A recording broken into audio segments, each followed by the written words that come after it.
Selamat kembali di channel kami. Pada kesempatan kali ini kita akan belajar bagaimana cara membaca grafik. Jadi grafik ini adalah salah satu alat yang jelas digunakan oleh investor teknikal maupun fundamental. Tapi kita akan lebih ke arah teknikal. Jadi grafik itu ada bermacam-macam. Kalian bisa akses di OLT masing-masing atau di tradingview.com. Itu ada berbagai macam-macam grafik, ada bar, candle kosong, heki asing, garis, area, garis datar, renko, garis jeda, dan banyak. Yang paling banyak digunakan dan akan kita bahas adalah candle atau lilin. Oke, sebelum kita membahas tentang candle, jadi secara membacanya, jadi kita akan mengetahui sejarahnya. Jadi candlestick itu adalah sebuah metode analisis teknikal yang berasal dari Jepang, yang asal mulanya berawal dari pasar komoditas beras di Osaka pada abad 17. Kemudian pada awal abad 18 mulai dipergunakan sistem kupon. Jadi di Osaka itu merupakan tempat pasar futures pertama di dunia. Nah, sistem kupon itu digunakan untuk membeli beras yang akan dikirim di waktu yang akan datang.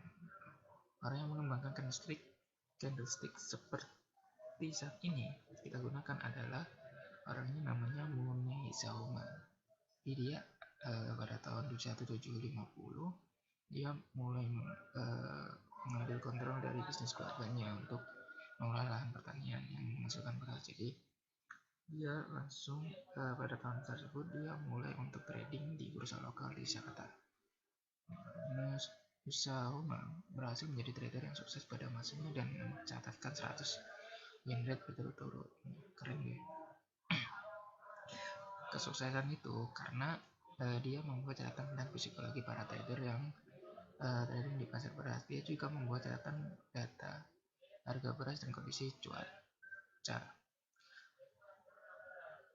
Dari itu semua, dia membuat 160 aturan dan prinsip trading yang dikenal dengan sebagai Sakata Method atau yang biasa dikenal dengan candlestick. Sekarang gitu, yang dikenal candlestick dulu itu namanya Sakata Method. Nah, setelah berabad-abad hanya diketahui oleh para trader di Jepang, candlestick mulai dikenal oleh banyak orang. Ketika Steve Naison mempublikasikan artikel pertama kali tentang candlestick di majalah Futures pada tahun 1989.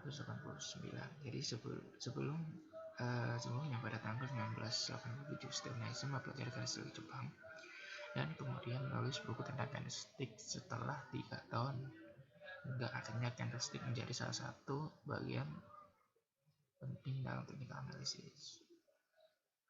Keren ya. Jadi candlestick itu rumahnya di Jepang. Jadi satu rumah lah sama namanya Ichimoku. Nah, di dalam candlestick ini ada yang perlu dibaca yaitu harga pembukaan, harga penutup, harga tinggi dan harga terendah dalam satu waktu. Misalkan kita time frame-nya daily, berarti dia ya harga pembuka, penutup, harga tinggi dan harga terendah dalam satu hari. Nah, yang kotak besar ini yang warna merah atau hijau itu adalah badannya dari candle. Nah, candle juga memiliki bayangan, istilahnya kaki atau kepala itu yang, tapi yang lebih terkenal sih kalau ngomong ya bayangan kaki gitu. Ada lower shadow, ada upper shadow. Nah, kalau candlenya bullish, harga close-nya itu di atas open. Nah, kalau candlenya bearish atau candle merah, itu close-nya di bawah candle. Psikologisnya begini, kalau misalkan ada candle warna merah, artinya pasar optimis. Harga ditutup di atas harga pembukaan, artinya ada kemungkinan untuk naik.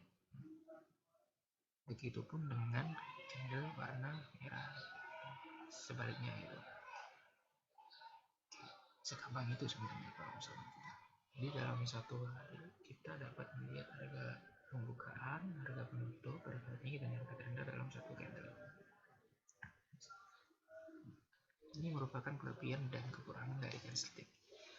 Kelebihan pertama, candlestick memiliki bodi yang memberi penekanan akan hubungan antara open dan close, sehingga dapat memberi peringatan pada trader tentang perubahan psikologi pelaku pasar yang dapat menyebabkan perubahan tren meskipun hanya dalam jangka pendek. Nah, yang kedua, warna pada candlestick yang menunjukkan sesi tersebut bullish atau bearish. Serta adanya shadow membuat trader lebih mudah dan tepat dalam melihat dan menganalisa tren. Candlestick bagus dalam memberikan sinyal perubahan arah pergerakan harga. Jadi itu istilahnya di candlestick itu lebih detail ya. Selain itu juga ada candlestick dapat digunakan bersama-sama dengan alat teknikal analisis lain karena sama-sama menggunakan data open, high, low, dan close. Nah, sedangkan kekurangannya, candlestick itu hanya memberikan sinyal jangka pendek. Jadi kalau misalnya kita nge-swing, kita perlu ngetrend atau kita trading jangka panjang, itu tidak perlu kita belajar tentang candlestick, tidak perlu soalnya. Terus juga yang kedua, signal dari candlestick tidak memberikan target harga dan berapa lama durasi signal tersebut. Jadi bisa dibilang kadang meleset. Yang ketiga, persentase keberhasilan pola candlestick rata-rata hanya 50%, sehingga kurang memberikan kepastian. Jadi candlestick sendiri itu sebenarnya hanya ilmu untuk melihat harga psikologi pasar dalam jangka pendek. Oke. Ini ada berbagai macam, bisa Anda screenshot terlebih dahulu. Ini penting sih jadi kita menghafal pola-pola reversal atau pola pembalik. Ada hammer, Morningstar, bullish bear hold, fry pan bottom, amen, evening star, bullish bear banyak.